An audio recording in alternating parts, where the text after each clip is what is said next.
What if wisdom isn't a library of answers, but a living habit of questioning? A practice that keeps our own certainty honest?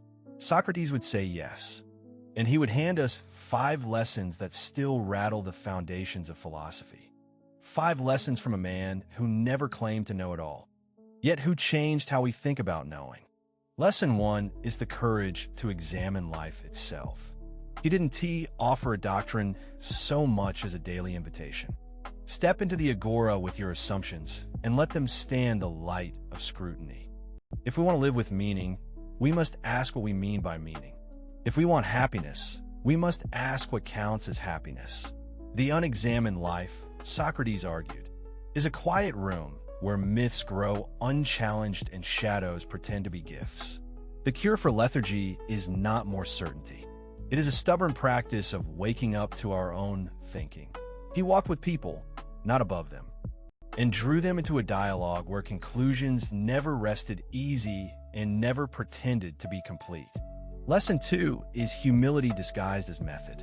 The famous phrase about knowing nothing truly begins with a posture, not a punchline. Socrates didn't boast that he possessed the ultimate truth. He admitted the possibility that his own beliefs could be overturned. Knowledge, in his manner, is a dynamic stance, a readiness to revise, a willingness to test. A refusal to pretend the map is the territory. The Socratic method, elenchus, becomes a sculptor's chisel for the mind. It removes what is assumed. It reveals where the argument lies hollow. And it leaves space for the genuine.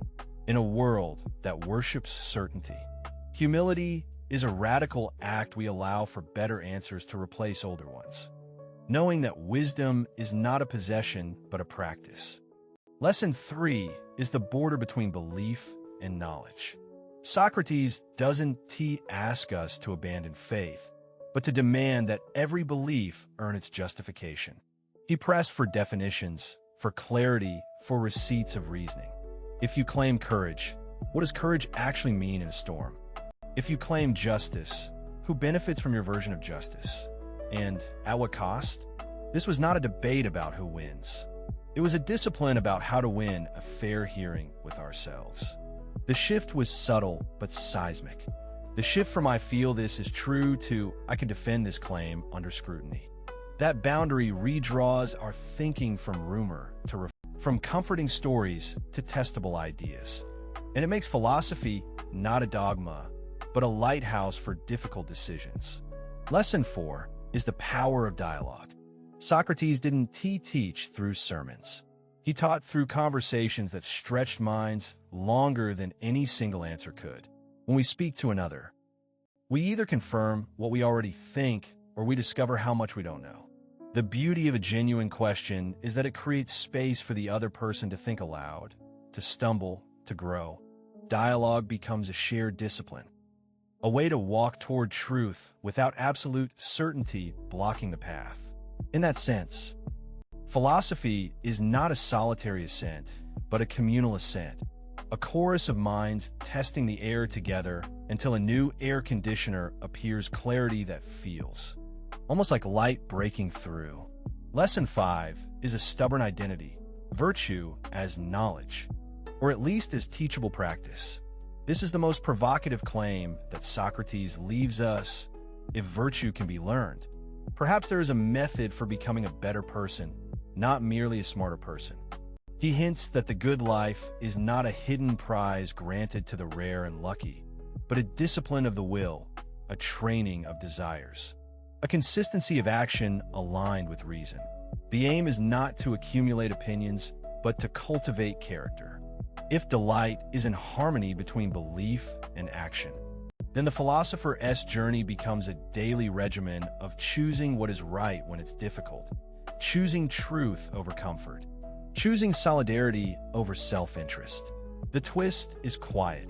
Wisdom, it does not glitter in lectures, but shines in the decisions we make when no audience is watching.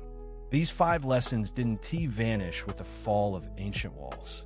They echo into the present whenever we doubt, whenever we measure the value of our own beliefs, whenever we risk a conversation that might undo part of who we think we are.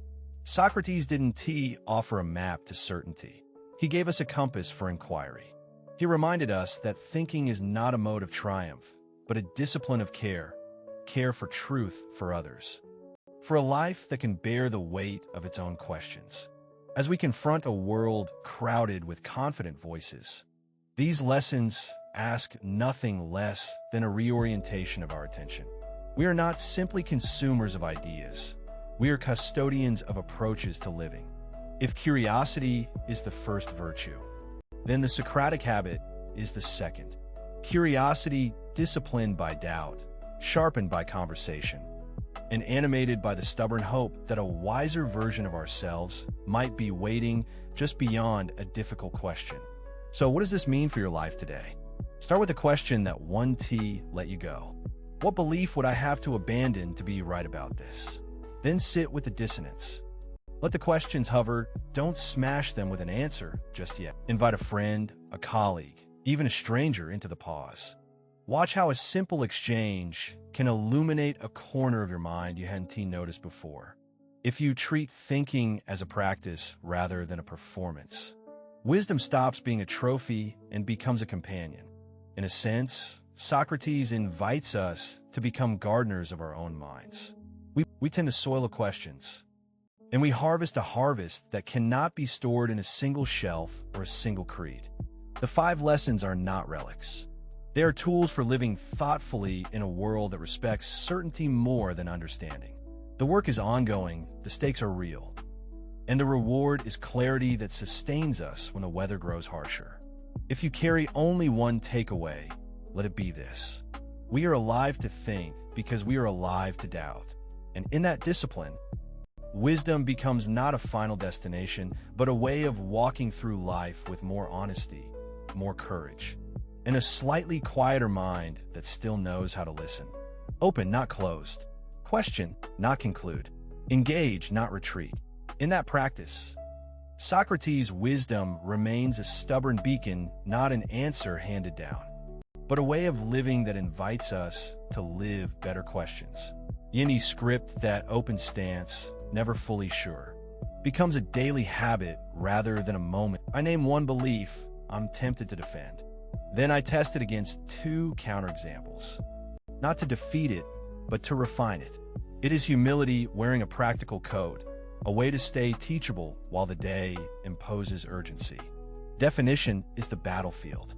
If courage is claimed, you ask what courage looks like when a meeting goes south, when a rumor travels faster than the truth, when pressure makes you choose comfort over integrity. If justice is claimed, you ask who benefits, who pays the cost, and who has the last word when the scales tilt. The aim isn't to slam doors, but to map the rooms where our choices actually happen.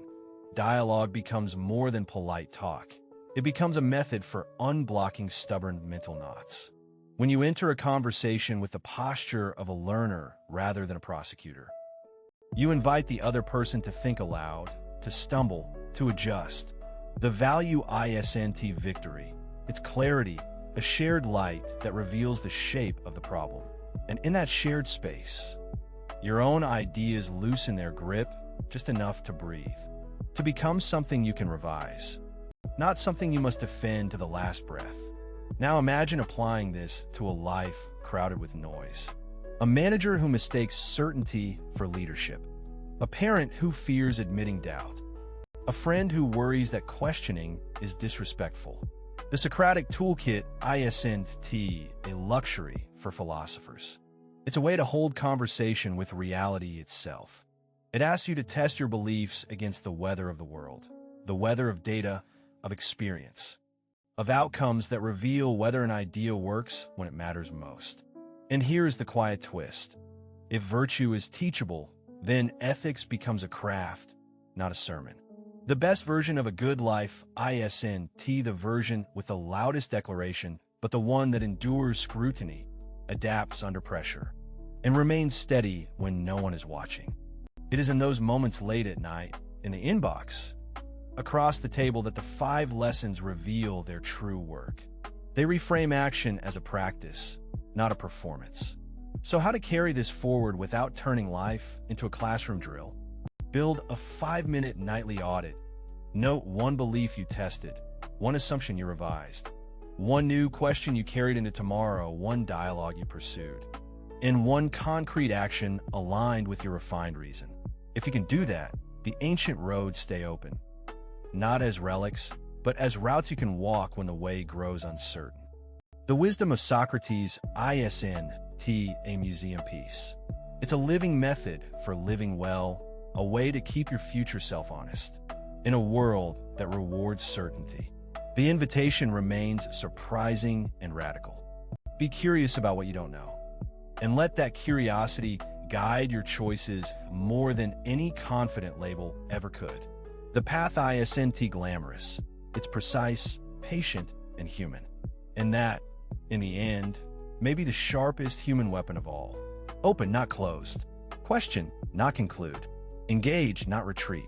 These 5 lessons stay, not as doctrine, but as a practiced lens for a life that keeps asking, keeps listening, and keeps moving toward a wiser, more